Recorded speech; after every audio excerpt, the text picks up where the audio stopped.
I'm a commercial pilot here in the UK and I'm still looking for my first job within the airlines. Now, if you're interested in flying and starting your career in aviation, watch this video. Hopefully it'll be a source of motivation. And in the next couple of videos, I'll be showing you how to get started if you're interested in flying a plane someday.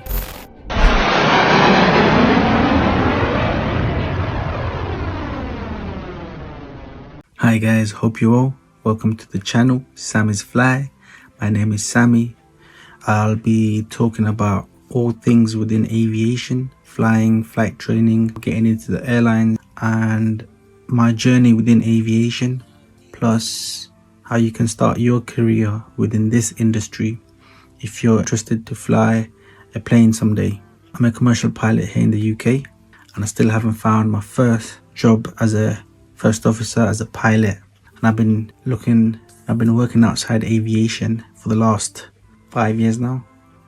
I completed my training back in 2021, and due to Brexit, COVID, and starting a new family, I made the decision to get a job outside aviation because it was tough to find a job as a pilot at that time. And it's been almost 5 years and I'm returning back into aviation now. I'm currently working towards flight instructor rating. In the next few videos, I'll show you everything that's required to become a pilot.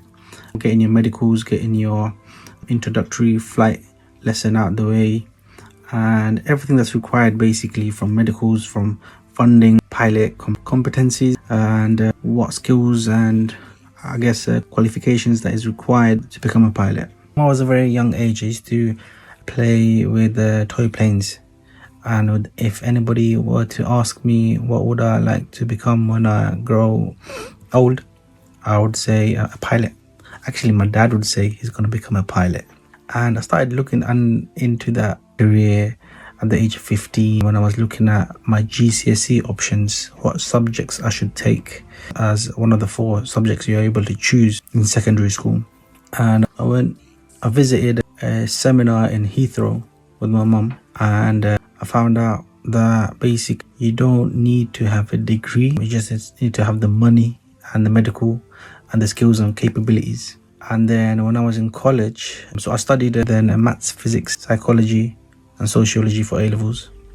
And whilst everybody else was looking at what sort of universities they want to be looking at studying, I wasn't really bothering with that because I thought I'll become a pilot, I'll go to a training course and whatnot. But at the same time, there were concerns about how am I going to be able to fund this career path because it's very expensive.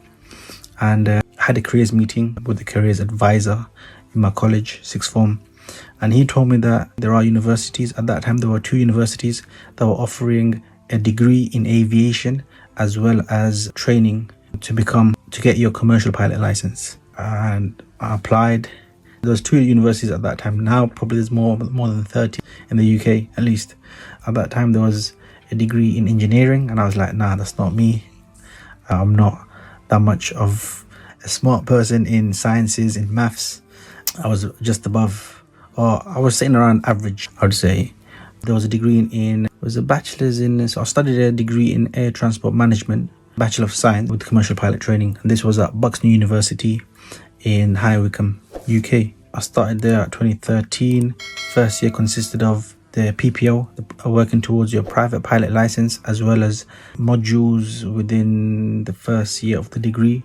The university is a little bit blurred to me because they didn't focus so much in the degree. It didn't interest me, but I enjoyed flying. I loved flying. We would fly once a week, but obviously if the weather's not up to scratch, if the visibility is a little bit poor, then you wouldn't get much from your lesson, and therefore your instructor would cancel your lesson. Anyways, it took me about a year the first year consisted of just completing the PPL and your assignments and whatnot from your course modules at your university. Then the second year was working towards your ATPL, that's your theoretical license. Those are your 14 subjects, air transport pilot theory licenses, and it ranges from general navigation, human performance, meteorology. There's about 14. Flight planning, mass and balance, principle of flight, communication, and the rest basically. So that took me a while to complete because that was probably the hardest thing I've ever done in my life. And I passed 11 and I failed the last 3. And you get 18 months time limit to complete all 14. I ran out of the time limit. Then basically I had to redo the entire 14 exams from scratch. Initially I went to CTC in Southampton, and then when I started all over again from scratch, I done Bristol Ground School. No, sorry, it was CAT based in Luton, and it was distance learning, but you did get some brush up lessons. I managed to complete the 1480 PL exams second time successfully within the 18 months time limit. And then I returned back to university to complete the degree, and started building my hours here in the UK. I done half of it in Cambridge, in Bourne Airfield at that time, whilst it was like it's no longer in existence. The owner sold his planes after he passed away, and his children sold his planes. And then I completed it, the rest of my hours, in North Weald, Essex. And then I done my night rating in, I think, Coventry. Was it Coventry? No, it was not Coventry. It was Cransfield, I think. Cransfield. And then I went to Czech Republic, Prague, to complete my CPL, my IR, multi-engine rating. And then I came back to the UK, completed my MCC in Cambridge, and then the UPRT in British Aerobatic Academy in Falmere. That's correct. And then I just got busy. Then I got married. Jobs were hard to come by within aviation because of Brexit, because of COVID. Brexit meant that prior to Brexit, but it meant that your license would be both valid here in the UK and in Europe. You'd get both a UK Civil Aviation Authority license, which is like you could fly and work here in the UK, and a EASA license, European Aviation Safety Agency. But post Brexit, it meant that those licenses are now separate. So if I were to now get a EASA license after obtaining a UK one, it meant that I would have to redo the entire 14 ATPL exams again, plus do the skills, the flight tests with the examiner again to get this license. So now I have a UK CAA license only. And then I got a job outside aviation, and just got comfortable, I guess, working outside aviation, building a family, raising children. And now I'm making sort of within returning back to aviation.